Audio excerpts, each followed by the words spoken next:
할렐루야. 네, 주의 이름을 찬양합니다. 선포된 말씀이 여러분 각 사람에게 꼭 필요한 은혜가 될 줄로 믿습니다. 오늘은 잔치에서 섬기는 사람들 세 번째 시간입니다.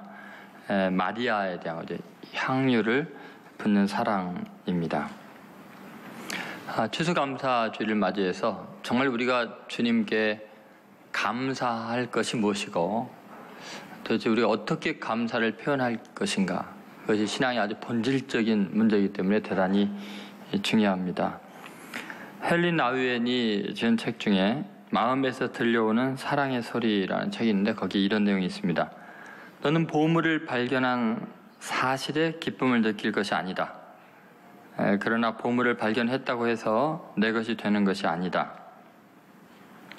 다른 모든 것을 포기할 때 보물을 내 것으로 만들 수 있다. 보물을 발견함으로써 내게는 새로운 사명이 생겼다. 그것은 발견한 보물을 완전히 내 것으로 만들기 위해서는 길고도 어려운 길을 가야 한다는 뜻이다. 여러분, 우리는 어떤 보물을 발견하는 것 같은 놀라운 진리를 발견하는데 그것으로 기뻐하고 그걸로 끝날 수 있습니다. 그러나 사실은 내가 진정한 의미에서 내 것으로 보물을 만들지 못할 수 있습니다. 그냥 발견한 기쁨만 있을 수 있습니다. 그것이 내 것이 되기 위해서는 많은 것을 포기하고 그 보물을 내 것으로 사야 되고, 또 그 보물이 정말 얼마나 내 삶에 영향을 미치고 나를 위대하게 바꾸었는가, 그 보물과 내 삶이 연결이 되도록 수많은 여정 속에서 그 보물과 하나 되는 삶이 있어야 되겠죠. 오늘 본문 중에 보면은 마리아라는 한 여인은 정말 진리를 발견하고 보물을 발견한 사람과 같습니다. 그래서 그녀는 그 발견한 보물이 자기 자신이 되게 했습니다.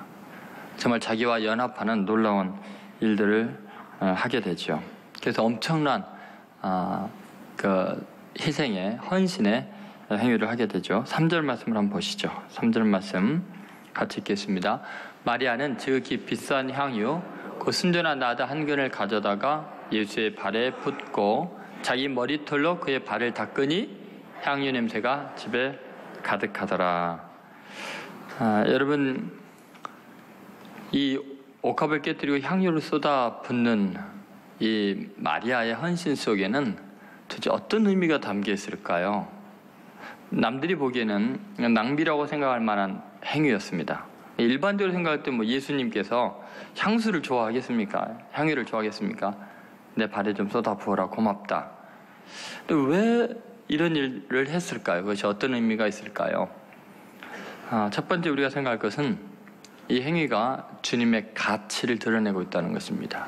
다시 말해서 주님을 향한 거룩한 소비, 거룩한 허비, 거룩한 낭비를 하고 있는 거죠. 여러분, 지금 예수님의 발에 이 옥합을 깨뜨려 향유를 붓는데 그 향유의 가치가 얼마 정도 된다고 나와 있어요? 유다가 그 말을 하죠. 값이 얼마나 나온다고요? 300데나리온. 그럼 여러분, 데나리온이라는 단위는 하루 품삯입니다. 일꾼에. 그러면 300데나리온이면 쉬는 날, 비 오는 날 빼고 일꾼이 1년 동안 일한 금액입니다.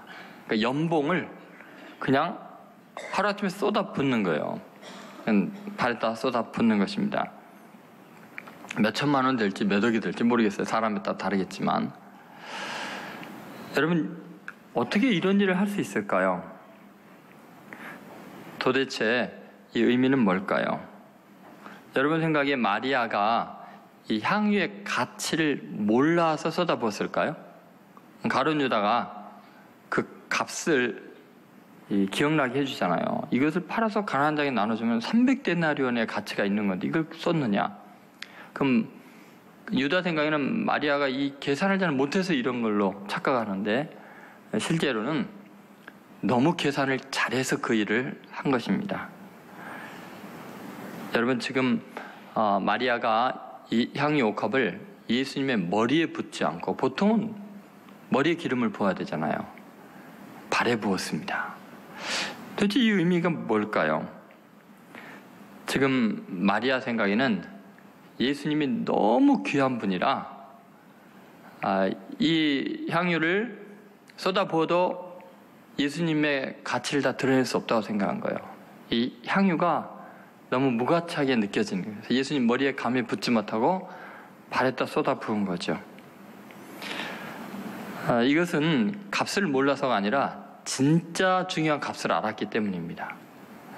다시 말해서 주님을 향한 그 사랑이 그만큼 깊기 때문에 이것을 아낌없이 쏟아 부을 수 있는 것입니다. 그 사랑의 깊이만큼 거룩한 소비를 하게 된 거죠. 여러분, 알 롤랑이라는 사람이 이런 말을 했습니다. 사랑은 그것이 자기 희생일 때 이외에는 사랑의 이름에 적합하지가 않다, 이런 말을 했습니다.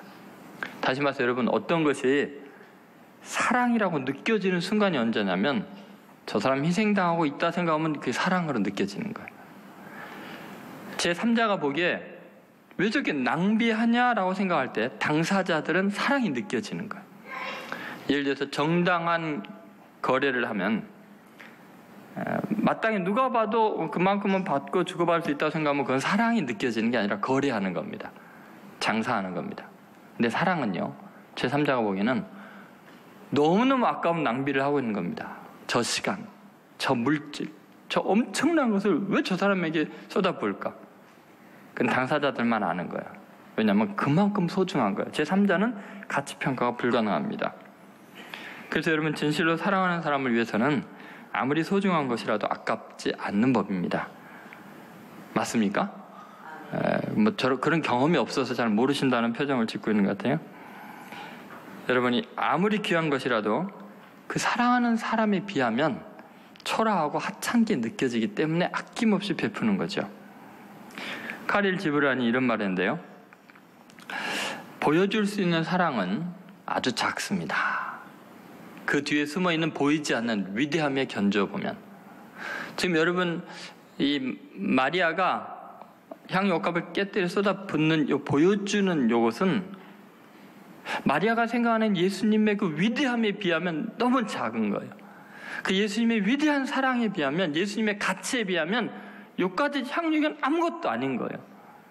보여줄 수 있는 사랑이 너무 적은 거예요. 마리아 입장에서는 너무 안타까운 겁니다.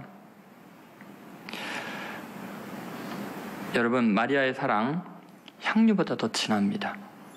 300데나리온보다도 마리아의 사랑이 더 큽니다. 그 위대한 주님의 사랑, 마리아의 사랑에 비하면 이거는 아무것도 아닌 겁니다.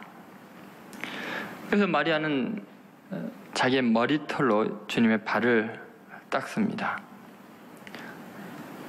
그 발이 뭐가 중요하다고 옥합을 깨뜨리고 그 여인이 머리를 풀어서 그 발을 닦을까요? 마리아는 굉장히 중요한 것을 알고 있습니다. 그 주님의 한 걸음 한 걸음이 어떤 의미인지, 그 발이 자기를 위해 십자가에 못 박힐 발인 것을 알고 있습니다. 그걸 어떻게 알 수 있느냐? 예수님께서 그 여인의 마음을 벌써 이해하고 있었고 그 가치를 알고 있었던 거죠. 놀랍게도 그 엄청난 사랑 고백을 예수님은 이렇게 받아들이십니다. 7절 같이 읽겠습니다. 예수께서 이르시되 그를 가만두어 나의 장례할 날을 위하여 그것을 간직하게 하라 그랬습니다. 지금 예수님은 그녀가 예수님의 장례식 치르고 있는 걸 아는 거예요. 죽음의 길을 사랑 때문에 대신 죽어지는 그 한 걸음 한 걸음을 이 여인이 이해하고 있는 것을 주님은 알고 계셨습니다. 여러분, 이 세상은 가치가 지금 다 전도되어 있습니다. 그래서 영국의 캔터베리 대주교였던 윌리엄 템플이 이런 말을 했습니다. 이 세상은 마치 어떤 장난꾼이 남의 상점에 들어가서 쇼윈도에 있는 많은 상품들의 정가표를 떼가지고 막 섞어놓은 것 같다는 거예요. 아주 값비싼 거에는 싼 걸 붙이고 또 싼 거에는 비싼 가격표를 붙이고. 여러분, 지금 이 세상 사람들은 뭐가 소중한지 모릅니다. 권력과 명예와 물질과 쾌락과 이런 것들이 정말 귀하다고 생각해서 그것을 움켜쥐려고, 성취하려고, 그것들과 가까워지려고 어마어마한 노력을 합니다. 그런데 여러분, 역사를 보면, 또 최근에 일어난 사건들을 보면 그것들이 얼마나 사람을 비참하게 하는 쓸데없는 거였는지, 아무것도 아닌 건지를 알게 되죠. 마귀가 장난해 놓은 가치에 다 속아 넘어간 것입니다. 진짜 소중한 것이 뭐냐? 여러분, 그것은 하나님의 아들의 사랑입니다. 우리를 향한 하나님의 놀라운 사랑만큼, 우리를 구원하기 위한 십자가의 그 보혈만큼 소중한 건 세상에 없습니다. 인류를 구원할 수 있는 것, 사람의 정신을 치유할 수 있는 것, 지옥 갈 영혼을 구원할 수 있는 것, 매일매일 삶 속에 사랑을 실천할 수 있는 것, 사람을 겸손하게 하고 온유하게 할 수 있는 것, 인류를 행복하게 하고 천국으로 만들 수 있는 능력은 십자가밖에 없습니다. 그리스도의 보혈의 능력밖에 없습니다. 여러분, 가룟 유다가 마리아를 꾸짖을 때 예수님은 마리아 편을 들었습니다. 그녀 괴롭히지 말라고. 지금 가장 중요한 일을 행하고 있다고 인정해 줬습니다. 여러분, 주님은 이런 말씀하신 적이 있어요. 내 보물이 있는 곳에 내 마음도 있느니라. 마태복음 6장 21절이죠. 지금 마리아의 보물, 자기가 물려받은 가장 소중한 전 재산을 쏟아붓는데 바로 거기에 마리아의 마음이 있는 거예요. 주님은 마리아의 마음을 알고 계셨습니다. 왜 이거를 이해했을까? 왜 이 마음을 이해했을까? 왜 마리아가 이렇게 사랑하기 때문에 아낌없이 쏟아붓는 걸 예수님만 이해했을까? 다른 사람 이해 못하는데. 그 왜 그러냐면요, 그 마리아의 행위 속에 예수님의 마음이 있기 때문에 그렇습니다. 예수님이 바로 그 일을 하러 오셨기 때문에 그렇습니다. 여러분, 진짜 낭비는 지금 마리아가 향유를 쏟아붓는 게 낭비가 아니고요, 죄 없는 하나님의 아들 완전하신 분이 보혈을 쏟아붓는 것이 낭비입니다. 예수님은 너무나 고결하고 흠이 없는 분이지만 마리아는 자기의 옥합을 깨뜨려서 향유 쏟아부었지만, 예수님은 우리같이 죄악으로 범벅이 되고 이기적이고 위선자이고 교만한 우리를 위해서 당신의 몸을 깨뜨려서 그 영원한 생명을 쏟아부은 거예요. 보혈을 흘린 것입니다. 향유를 흘린 게 문제가 아니에요. 옥합이 깨지는 게 문제가 아니고 창조주의 몸이 부서지고 깨져서 생명을 쏟아부어서 우리 같은 교만하고 더러운 위선자들을 씻어주고 구원해 준 것이, 그게 낭비 아니겠어요? 어떤 게 낭비라고 생각하십니까? 향유가 귀합니까? 주님의 보혈이 귀합니까? 주님은 그녀의 깨어지는 옥합과 그녀의 헌신을 보면서 당신의 장례식을 보고 있잖아요. 십자가에 흘린 피를 보고 있는 거죠. 그래서 마태복음 26장 13절에 보면 주님께서 이것을 명백하게 이야기하십니다. 같이 읽어보겠습니다. 내가 진실로 너에게 이르노니 온 천하에 어디서든지 이 복음이 전파되는 곳에서는 이 여자가 행한 일도 말하여 그를 기억하리라 하시니라. 그럼 누구를 기억한다고요? 그를 기억하리라. 예수님이 이 복음이 전파되는 곳, 예수님이 십자가에 우리를 죽으시고 부활하신 이 복음이 전파되는 곳에서 왜 그녀를 기억해요? 그녀의 낭비적인 사랑이 내 사랑이다. 내가 니네들 지금 낭비하고 있고 내 옥합을 깨뜨리신 내 보혈을 깨뜨리고 있다. 니네들이 그걸 낭비라고 생각하느냐? 그래, 사랑은 낭비 아니면 입증이 안 되지? 내 보배로운 피를 쏟는 낭비가 니네를 얼마나 사랑하는지 입증하는 거다. 그녀가 옥합을 깨뜨려서 내 발에 쏟아부음으로 내가 얼마나 고귀한 자인 걸 드러낸 것처럼 내가 내 보혈을 쏟아서 니네들이 얼마나 귀한 자인 것을 세상에 알리고 마귀에게 알리겠다. 너희들은 얼마나 가치 있는 존재인지 내가 내 사랑으로 입증하겠다. 그러니까 이 복음이 전파되는 것은 그녀의 행한 일도 기억하겠다고 예수님이 말하는 거죠. 그녀의 그 낭비적인 사랑이 바로 예수님의 사랑이기 때문에, 사랑은 그렇게 낭비로만 입증이 되기 때문에 그렇습니다. 여러분, 추수감사주일날 주님을 사랑한다는 고백이요, 단순히 오곡백과를 주신 것 정도가 아니에요. 그에 대한 고백이 아니에요. 어마어마한 그 희생, 우리 때문에, 가치없는 우리 때문에 우리를 값지게 하시려고 사랑으로 쏟은 그 거룩한 낭비에 대한 또 다른 반응이에요. 여러분의 추수감사의 헌신과 주를 향한 섬김이 복음과 함께 주님이 기억하는 헌신이 되기를 주의 이름으로 소원합니다. 두 번째, 이렇게 깨뜨리는 것은 주님의 마음입니다. 옥합을 쏟는 그 마음, 주님의 마음을 이해했기 때문에 이게 가능합니다. 헌신의 마음이 어떤 것인가를 보여주죠. 그럼 어떻게 마리아는 이 주님의 마음을 알았을까요? 정말 신기하잖아요. 지금 이 다 잔치를 벌이고 즐거워하고 마시고 춤추고 예수님 찬양하고 있는데 그녀만 울고 있잖아요. 그녀만 눈물로 예수님의 발을 적시잖아요.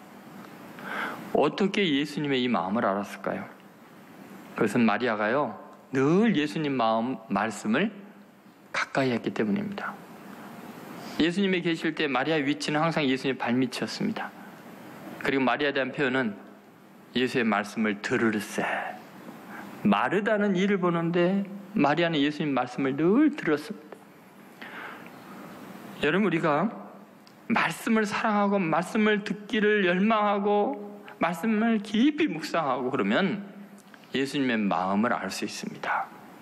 예수님의 삶의 여정과 시간표의 의미를 알 수 있습니다.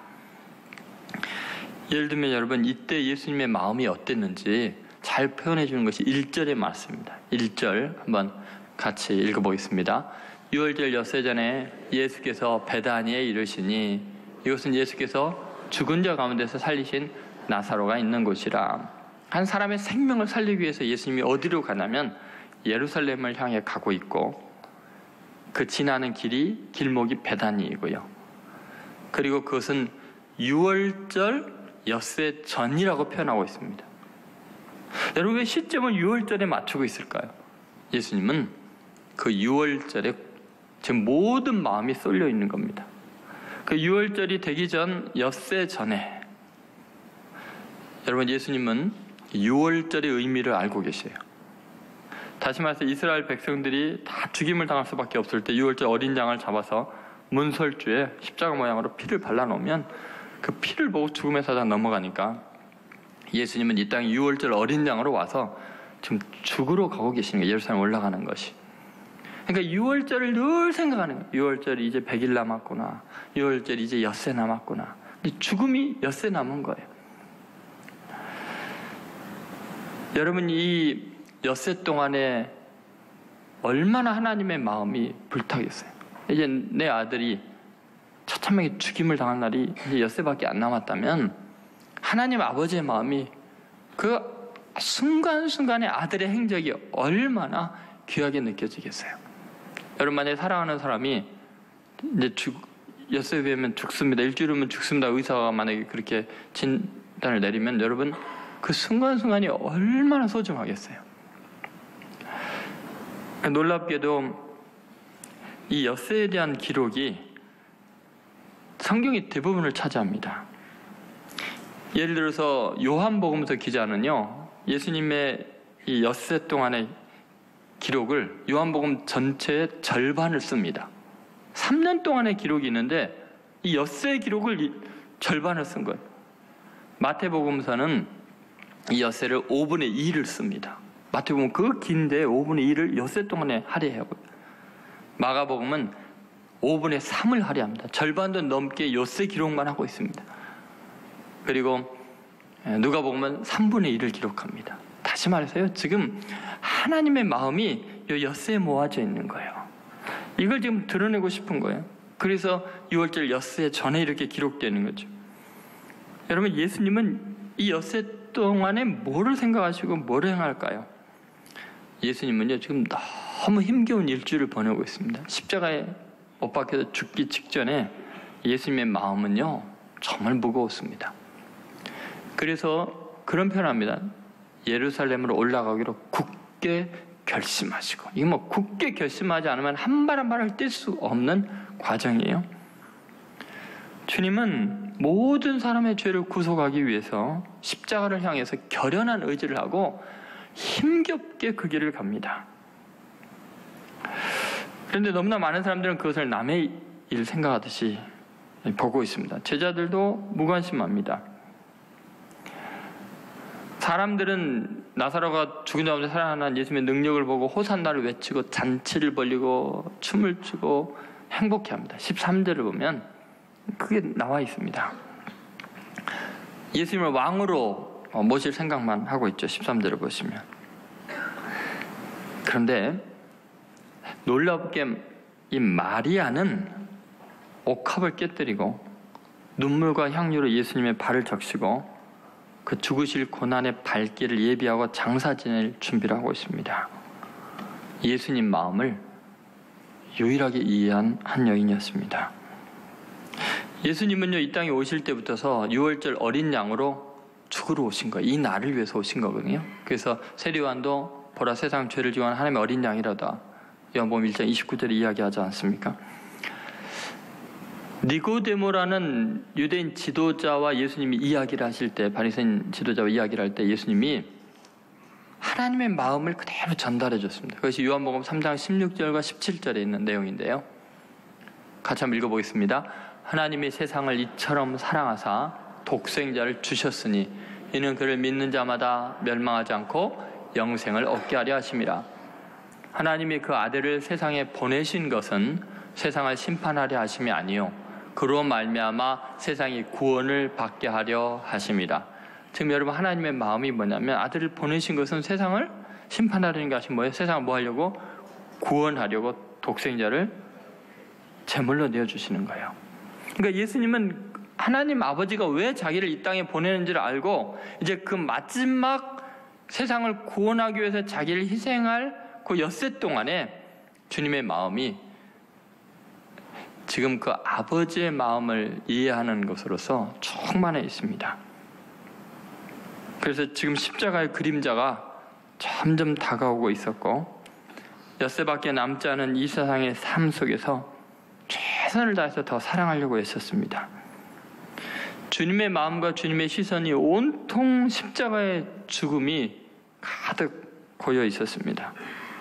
아무도 그것을 몰랐습니다. 그래서 마태복음 16장 같은 데 보면 예수님께서 자기가 예루살렘에 올라가면 그렇게 대제사장들과 장로들, 서기관들에게 이제 핍박을 받고 이방인 넘겨서 죽임당할 것을 이야기했습니다. 그리고 그렇게 여러 번 이야기하는데 제자들이 이해 못했습니다. 베드로는 예수님 한적한 곳으로 불러가서 절대 그런 일이 없다고 꾸짖을 정도였습니다. 그래서 주님이 그런 말씀하십니다. 사탄아 물러가라 하면서 너가 어떻게 하나님 일을 생각하지 않고 도리어 사람 일을 생각하느냐. 하나님 아버지의 마음을 이해하고 아버지의 마음 그것을 만족하기 위해서 지금 십자가 길을 가고 있는데 세상 사람들은 그런 일이 가면 안 된다고. 왕이 돼야 되고 권세를 잡아야 되고 높아져야 된다고. 그게 메시아의 길이라고 이야기하고 있습니다. 예수님께서요 도저히 아무도 자기의 길에 동행하지 않고 이해를 못하니까요 마지막 잡히시는 그날 밤에는 통곡을 하십니다. 겟세마네 동산에서 사랑하는 제자들 몇 사람이라도 좀 이해를 해달라고 가장 사랑하는 제자들을 데리고 가고 그 다음에 더 가까이 야고보와 요한과 베드로를 데리고 너희들이 나를 위해서 좀 깨어서 기도해 줄 수 있겠냐. 내 마음이 고민하여 죽게 되었으니 너희가 깨어서 기도해다오. 그 십자가의 길을 좀 이해해달라고 주님 마음 좀 이해해달라고 기도 부탁을 했는데 피눈물을 흘리고 아버지 이 잔을 내게서 옮겨주옵소서 기도하고 돌아왔더니 자고 있어요. 그렇게 사랑하는 제자들이 3년 동안 다녔는데 아무도 이해하지 못합니다. 근데 놀랍게도 한 여인, 이 마리아만은 그것을 알고 있었어요.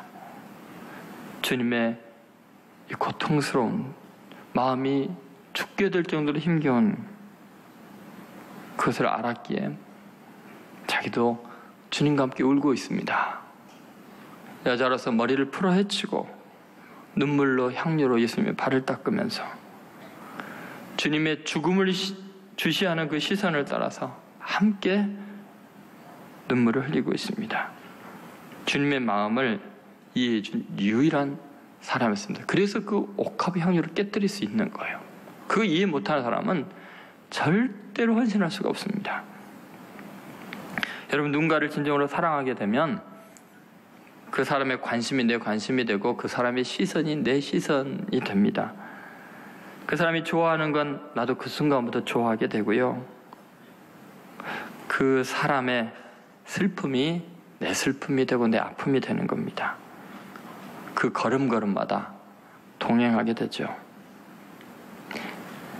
여러분, 너무나 많은 제자들이, 너무나 많은 그리스도인들이, 예수님을 따른 수많은 무리들이 자기의 자랑을 위해서, 자기의 필요를 위해서, 자기의 배고픔 때문에, 자기의 슬픔 때문에 주님을 이용할 뿐입니다. 여러분, 그런 것은 사랑이 아닙니다.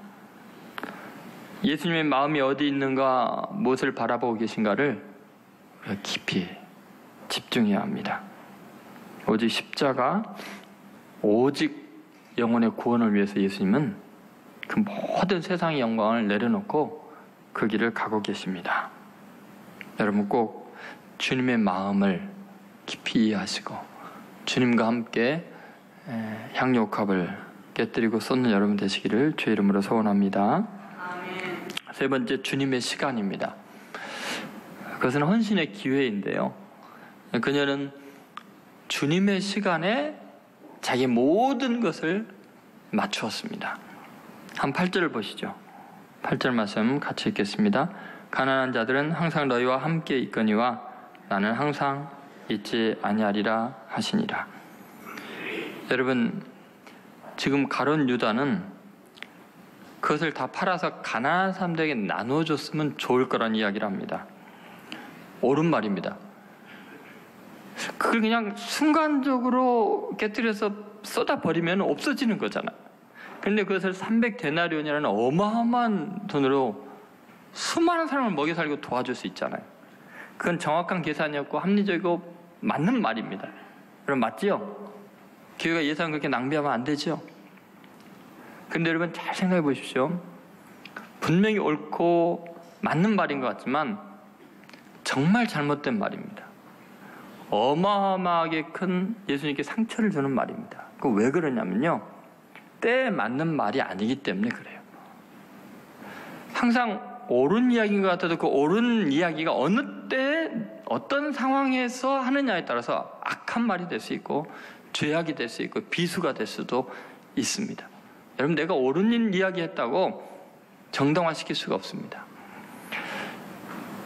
여러분, 전도서 3장 1절부터 8절에 보면 이런 이야기를 합니다. 범사에 기한이 있고 천하 만사가 다 때가 있나니 날 때가 있고 죽을 때가 있고 심을 때가 있고 심은 것을 뽑을 때가 있고 쭉 나옵니다. 그리고 보면은 잔치할 때가 있고 춤출 때가 있고 슬퍼할 때가 있어요. 여러분,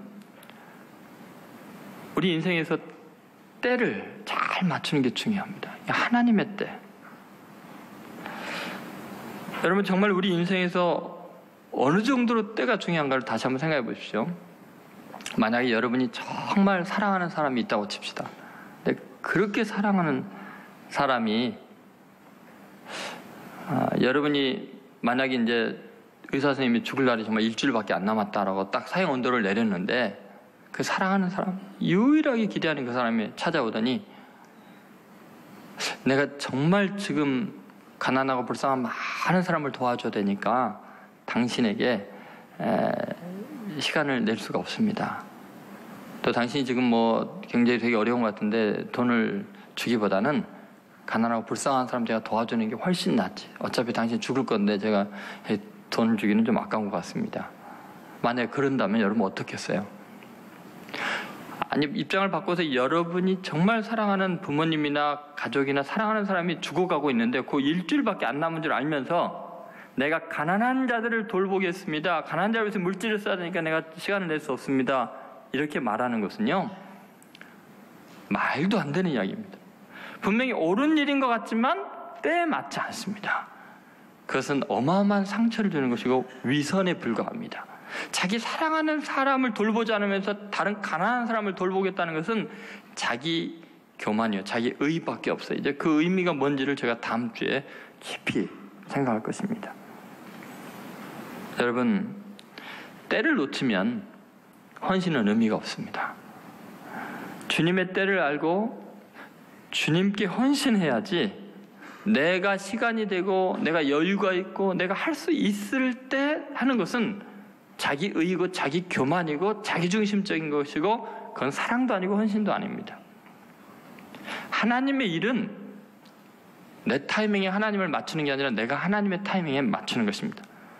하나님은 내게 크로노스적인 그냥 흘러가는 시간을 주셨지만 그 시간을 아껴서 카이로스적인 하나님의 예정한 때에 내 모든 것을 쏟아붓는 것이 신앙입니다.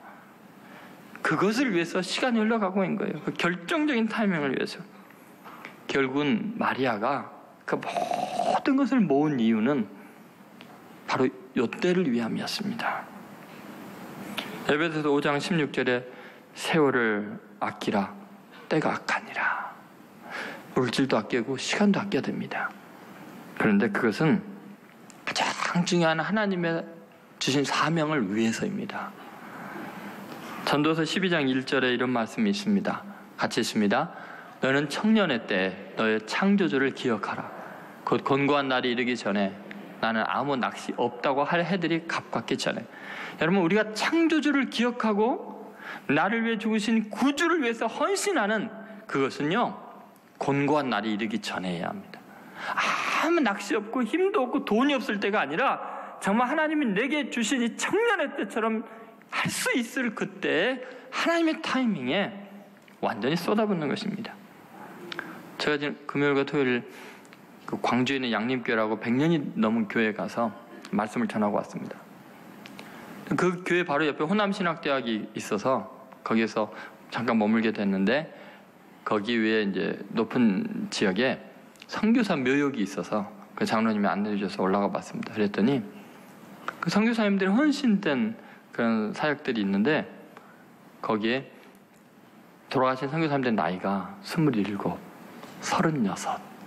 근데 사진을 보니까 너무 미남들이고 귀족들이고요, 명문대학 출신들이고요, 그 졸업한 대학에서 교수로 남아달라고 부탁할 정도로 훌륭한 분들이었어요. 그런데 그 전라도 산골 오지에 가서 복음을 전하는데, 태어난 아기들이 돌봄을 받을 수가 없으니까, 의료 혜택을 제대로 받을 수 없고 풍토병이 시달다 보니까 조그만 그 비석들이, 아주 조그만 손바닥 2개 정도 되는 비석들이 한 8개 정도 이렇게 있어서 뭔가 봤더니 태어난 날과 죽은 날이 1년밖에 안 돼요. 많은 애들이. 어떤 아이는 딱 6년, 어떤 애는 10년 됐더라고요.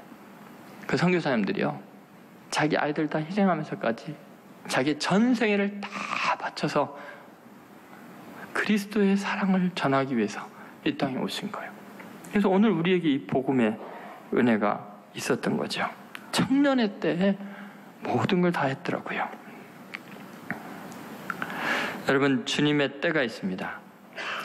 교회에 주님께서 사용하고자 하는 때가 있습니다. 이 민족 가운데 주님이 예비한 때가 있습니다. 우리 자신의 때에 그것을 맞추는 게 아니고 주님의 때에 완전하게 헌신할 수 있어야 합니다. 사무엘상 10장 7절에 이 징조가 내게 임하거든 너는 기회를 따라 행하라. 기회를 따라 행하라는 거예요. 하나님이 너와 함께 하시느니라. 여러분들이 기회를 놓치지 않기를 바랍니다. 하나님이 보여준 징조와 역사 흐름 속에서 헌신할 때 헌신하시기 바랍니다. 마리아는 이 말씀을 잘 들었던 연이었기 때문에 이 주님의 시간을 알 수 있었습니다. 주님 중심으로 살아있기 때문에 주님을 기쁘시게 하는 방법과 시기에 포착이 가능했습니다. 아무도 이해하지 못하는데 주님이 필요하는 순간, 그 순간을 이 여인만 붙잡을 수 있었던 것이죠. 여러분, 제자들은 주님에게 대해 관심이 없었습니다. 다들 자신들의 영광과 앞날에 심취해 있었고 자기 중심적으로 예수를 지금 따라가고 있었습니다. 여러분, 주님의 마음을 헤아리고 주님의 시간에 맞춰서 헌신하는 사람, 그 영광스러운 잔치에 딱 한 사람이었습니다. 이 잔치가 진짜 예수님을 위한 잔치가 되려면 예수님의 마음을 이해하는 사람이 한 명은 있어야 돼. 아무리 많이 사람들이 모이고 아무리 화려하게 많은 헌신한다 해도 예수님 마음 전혀 이해하지 못한 헌신은 그건 예수님을 위한 잔치가 될 수 없습니다. 여러분, 우리 주님이 이 여인의 이 헌신 앞에서 얼마나 감격하셨을까요? 십자가의 외로운 길에 딱 한 여인이 이해해 주니까 예수님은 그 길이 얼마나 가벼워졌을까요? 제자들이 다 이해할 수 없는데 주님은 여러분에게 여러 번 말씀하셨습니다. 예루살렘에 올라가는 길은 죽음의 길이지 영광의 길, 화려한 길이 아니라고. 예수 믿는 길, 이 땅에서 우리가 잠깐 살아가는 인생은 즐기고 춤추고 향락하기 위한 것이 아니고 떵떵거리기 위한 것이 아니고 우리가 이 땅에 살아가는 이유는 주님을 섬기기 위해서입니다. 이 땅의 사람들에게 구원을 베풀기 위한 주님의 마음을 전달하는 것입니다. 주님을 위한 교회가 되기를 원합니다. 주님의 마음을 이해하고 주님의 그 길에 동참하는 성도들이 되시기를 바랍니다. 지난 3주 동안의 말씀을 한번 생각해 보세요. 주님 십자가 가시는 그 길에 우리가 할 수 있는 일은 주님께 진짜 사랑을 고백하는 것입니다. 어쩌면 마르다처럼 섬기는 일로서 예수님이 섬기러 오신 것을 우리가 다른 사람에게 드러내 보일 수 있습니다. 나사로처럼 죽은 자 가운데서 다시 살아나서 예수님 옆에 있는 것만으로도, 내가 거듭나는 것만으로도 복음의 본질적인 일에 참여할 수 있습니다. 그런데 이 모든 것보다 더 중요한 것이 뭔가? 그것은 주님의 마음을 이해하고 주님을 위해서 내 모든 것을 온전히 쏟아부을 때입니다. 여러분, 우리는 모두가 사랑스럽고 소중한 사람들입니다. 마르다도, 나사라도, 마리아도. 부디 우리 교회에 이렇게 주님을 위한 잔치가 멋지게 계속 진행되길 바라고 주님의 마음을 시원케 해드리는 성도들 많아지기를 간절히 소원합니다. 다만 딱 한 사람 같은 사람만 되지 마십시오. 가룟 유다예요. 그는 잔치를 위해서 섬기는 것도 없고 거듭나지도 않았고 자기 재물 어떤 것도 헌신하지 않았는데 말만 많습니다. 평가만 합니다. 계산만 정확하게 합니다. 그리고 결국 예수님 팔고 저주받고 끝났습니다. 다음 시간에 잔치의 방해꾼 이 한 사람에 대해서 우리가 깊이 말씀을 묵상하려고 합니다. 오늘 이 말씀이 여러분 인생에 정말 위대한 전환점이 되기를 바라고 주님께 큰 기쁨과 감격이 되고 이 민족의 소망이 되기를 주의 이름으로 소원합니다.